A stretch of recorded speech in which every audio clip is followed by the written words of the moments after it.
Hello everyone, welcome to France creator. I am Divyanshu Ranjan. आज मैं आप लोगों के साथ न्यू पीवाईक्यू सीरीज का वीडियो लेके आया हूँ। आज इनकम टैक्स का पार्ट 4 सीरीज रहने वाला है। ऑलरेडी आपको इस चैनल पर पार्ट 1, पार्ट 2, पार्ट 3 का वीडियो मिल चुका है। तो आप एनएचआई और अदर पीएसयू कोई भी कंपनी का प्रिपरेशन कर रहे हैं तो आपको ये वीडियो काफी ज्यादा हेल्प करने वाला है पीएसयू प्रिपरेशन में। ये सारा पीवाईक्यू है डिफरेंट कंपनी का इनकम टैक्स से रिलेटेड। तो इस टाइप का सीरीज इस चैनल पर चल रहा है। हर डेट का आएगा कमिंग डे में।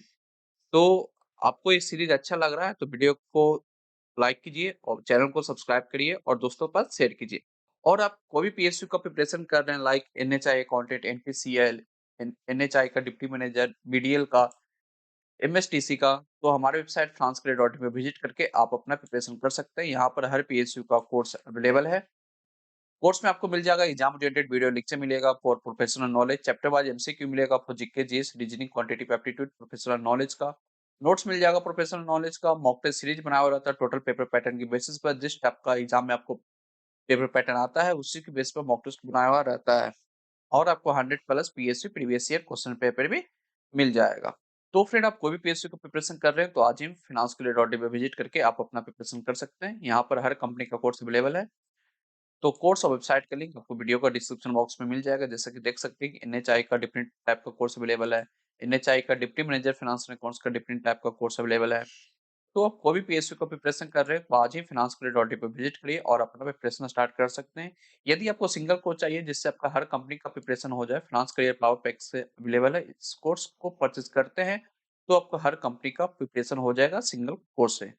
तो आपको कोर्स और वेबसाइट का लिंक वीडियो का डिस्क्रिप्शन बॉक्स में मिल जाएगा। तो आज ही वेबसाइट को विजिट करिए और अपना प्रिपरेशन आप स्टार्ट कर सकते हैं। तो चलिए, ये पीवाईक्यू सीरीज इनकम टैक्स का पार्ट 4 डिस्कस करने वाले हैं आप लोगों के साथ। तो हर सीरीज में आप लोग के साथ हम 15 क्वेश्चन डिस्कस कर रहे हैं। तो अभी तक आप लोग को मैं 25 क्वेश्चन इनकम टैक्स का पीवाईक्यू डिस्कस कर चुके हैं। तो आज पार्ट 4 है। तो इसमें 15 क्वेश्चन है। तो 15 क्वेश्चन आप लोग के साथ डिस्कस करने वाले हैं। तो चलिए स्टार्ट करते हैं। Question number 1, income which occurs or arises outside India from business control from India is taxable in case of option A है resident only, option B है both ordinary resident and non-ordinarily resident, option C है non-resident, option D है all of the above। ये rights section officer 2025 में question पूछा गया था। इसमें क्वालिफिकेशन मांगा गया था सीए इंटर, सीएम इंटर। तो इसका राइट आंसर बी होगा, both ordinarily resident and non ordinary resident. तो क्वेश्चन नंबर 1 का राइट आंसर बी होने वाला है। क्वेश्चन नंबर 2 की बात करें तो क्वेश्चन नंबर 2 भी राइट सेक्शन ऑफिसर का क्वेश्चन है।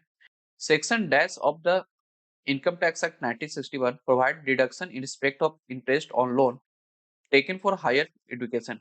कौन सा सेक्शन में बात करता है कि interest on loan taken for higher education 80 में मिलता है और इसमें अदर ऑप्शन दिया हुआ है 80 यू, 80 डी, 80 जी। तो इसका राइट आंसर आपका 80 ई होगा, यानी कि राइट ऑप्शन ए होने वाला है। 80 यू बात करता है friend person with disability. 18 D बात करता है मेडिकल इंश्योरेंस प्रीमियम के बारे में बात करता है। और 18 जी बात करता है deduction for donation to certain fund और चैरिटेबल इंस्टीट्यूशन के बारे में बात करता है। इसका राइट आंसर 80 ई होगा। 80 में हायर एजुकेशन के लिए जो भी लोन लेते हैं उस पर जो इंटरेस्ट लगता है उस पर डिडक्शन मिलता है। डिडक्शन यहाँ पर 8 ईयर के लिए मिलता है और until the interest is fully repaid बड़ी ईयर तक इसको डिडक्शन मिलता है। तो इसका राइट आंसर ए होने वाला है 80 ई। क्वेश्चन नंबर 3 की बात करें तो क्वेश्चन नंबर 3 है as per section 194 I of income tax act 1961 TDS is applicable on rent paid for plant and machinery or land and building if the annual rent exceed। तो इसका option है ₹1,80,000, B option है 2,40,000, C option है 3,60,000, D option है 5 लाख। तो इसका right answer B होगा। 2,40,000 के एबव तक रेंट रहता है उस पे हम लोग टीडीएस काटते हैं। लिमिट 2,40,000 का एबव है तो इसका राइट आंसर बी होगा। और इस पे रेट की बात करें तो रेट 2% लगता है rent on plant and machinery के ऊपर एंड 10% लगता है रेंट ऑन फर्नीचर फिटिंग के ऊपर 10% लगता है। तो इसका रेट 2 एंड 10% होता है। 2% किस पे होता है? प्लांट एंड मशीनरी और 10% होता है फर्नीचर के ऊपर लगता है। तो इसका राइट आंसर बी होगा। वो अंडर सेक्शन 194 आई में रेट के बारे में बात करता है, जिसका लिमिट है 2,40,000। क्वेश्चन नंबर 4 है, this section deal with TDS और interest on securities. Interest on securities के लिए कौन सा सेक्शन डील करता है? इसका राइट आंसर ए होगा। सेक्शन 193 में हम लोग बात करते हैं टीडीएस और इंटरेस्ट ऑन सिक्योरिटीज में। ये भी राइट सेक्शन ऑफिसर 2025 में क्वेश्चन पूछा गया था। इसका अदर ऑप्शन है सेक्शन 194, सेक्शन 194 ए, सेक्शन 194 सी।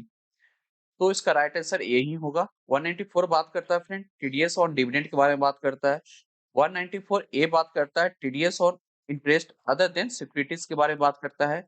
और सेक्शन 194 सी बात करता है TDS on payment of contractor के बारे में बात करता है।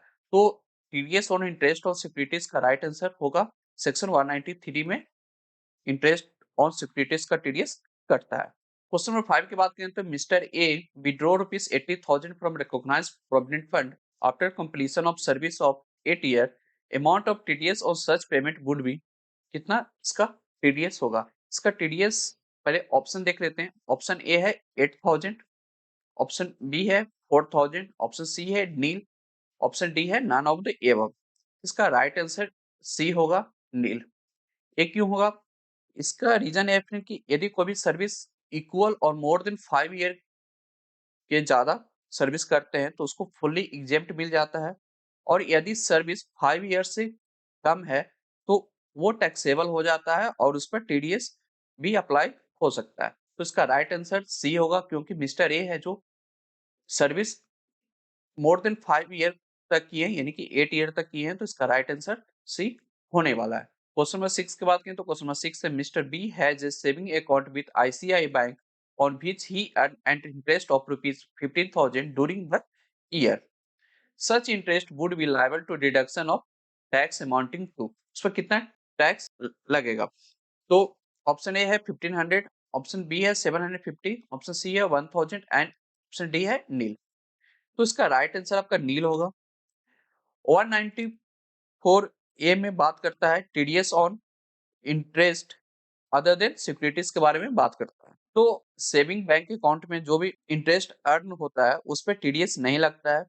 टीडीएस किस पे लगता है? टीडीएस लगता है फिक्स डिपॉजिट, रेकरिंग डिपॉजिट और अदर टाइम्स डिपॉजिट जो करते हैं उस पर टीडीएस लगता है, जिसका इंटरेस्ट का threshold 14,000 for individual and 50,000 for senior citizen के लिए ये लिमिट रखा गया है। तो इससे ज्यादा रहता है 40,000 और 40,000 ज्यादा तो उस पर टीडीएस कटेगा in case of interest exceed the threshold limit. और सेविंग अकाउंट इंटरेस्ट पर टीडीएस नहीं कटता है। क्वेश्चन नंबर 7 की बात करें तो क्वेश्चन नंबर 7 है, this form is used to submit the TDS return. Option A है फॉर्म 16, ऑप्शन बी है फॉर्म 26A, ऑप्शन सी है फॉर्म 16A, ऑप्शन डी है 24Q। तो इसका राइट आंसर डी होगा, फॉर्म 24Q। फॉर्म 24Q बात करता है filing quarterly TDS return on salary payment के बारे में बात करता है।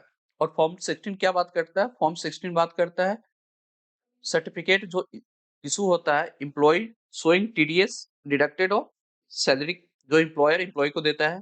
फॉर्म 26A होता है annual consolidated tax statement showing tax paid और क्रेडिटेड अगेंस्ट द पैन। और फॉर्म 16A होता है certificate of TDS on income other than salary के बारे में बात करता है, लाइक प्रोफेशनल फीस इंटरेस्ट के बारे में फॉर्म 16A बात करता है। क्वेश्चन नंबर 8 है, this form is issued to employees to TDS on salary। इसका राइट आंसर ए होने वाला फ्रेंड।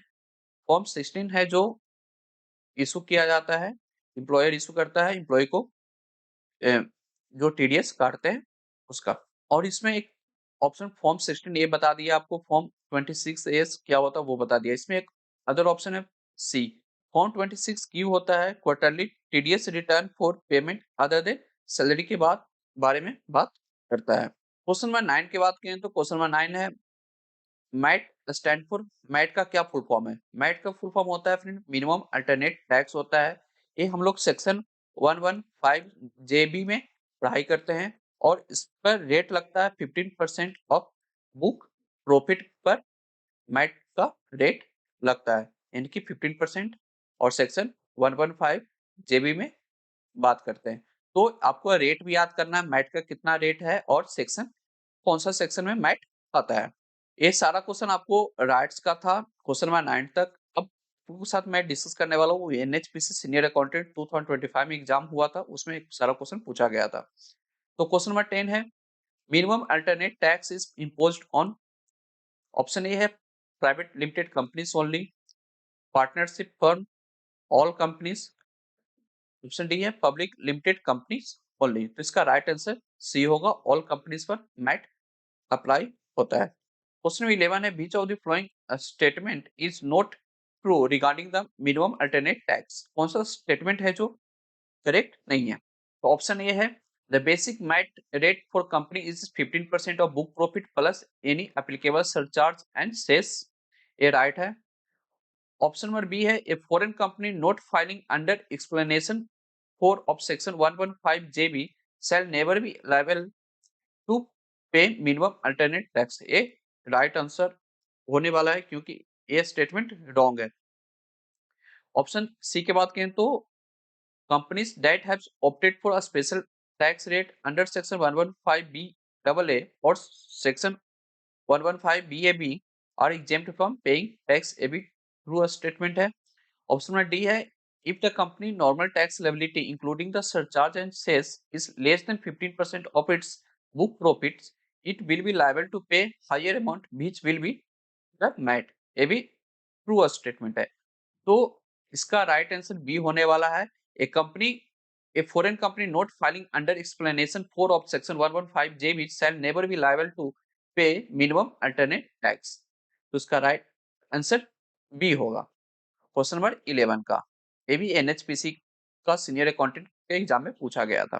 क्वेश्चन नंबर 12 है friend, which form has to be submitted for a person whose account are required to be audited under any other law but whose accounting years different for tax audit in accordance with the provision of section 144 AB of income tax act 1961।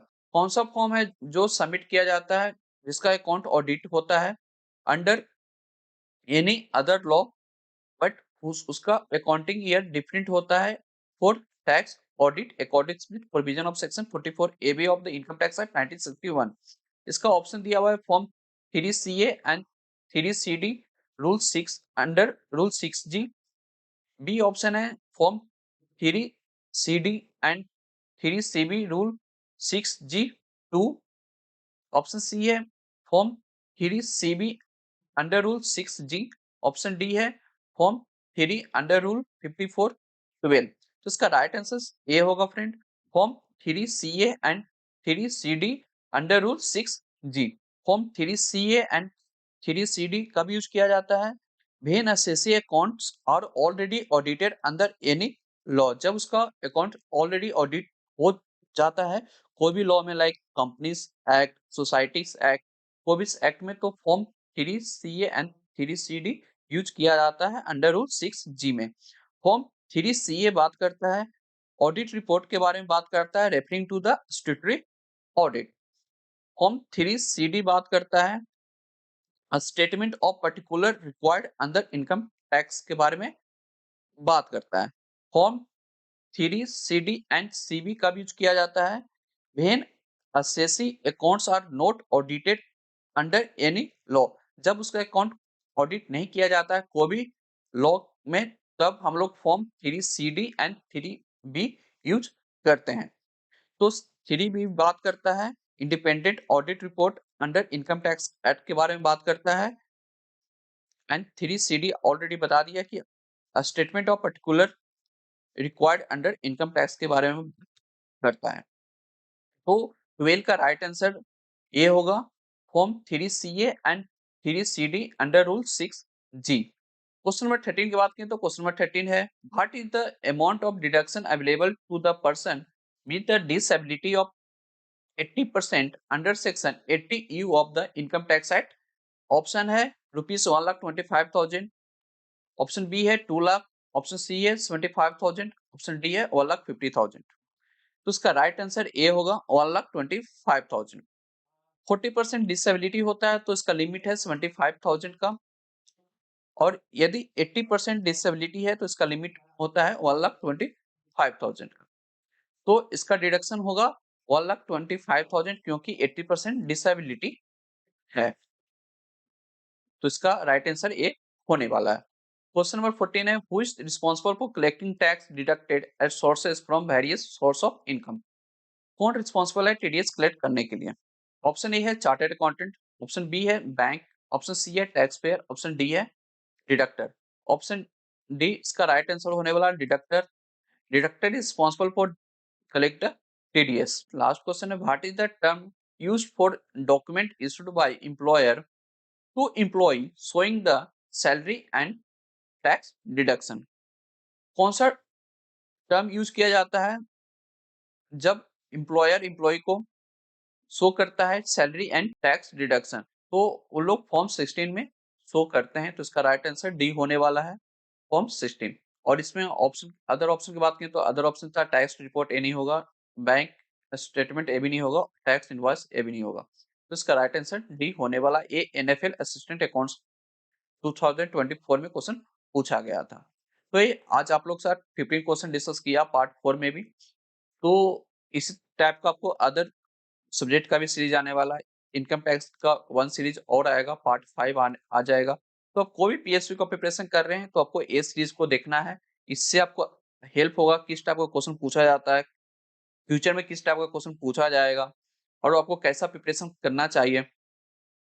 तो काफी ज्यादा help होने वाला है ये PYQ series से। तो आप कोई भी पीएसयू का प्रिपरेशन कर रहे हैं तो आप ये सीरीज को देखिए। वीडियो अच्छा लग रहा है तो वीडियो को लाइक कीजिए, जितना ज्यादा हो सके दोस्तों के पास शेयर कीजिए, और चैनल को अभी तक आप सब्सक्राइब नहीं किए तो आज ही चैनल को सब्सक्राइब करके आप रख लीजिए।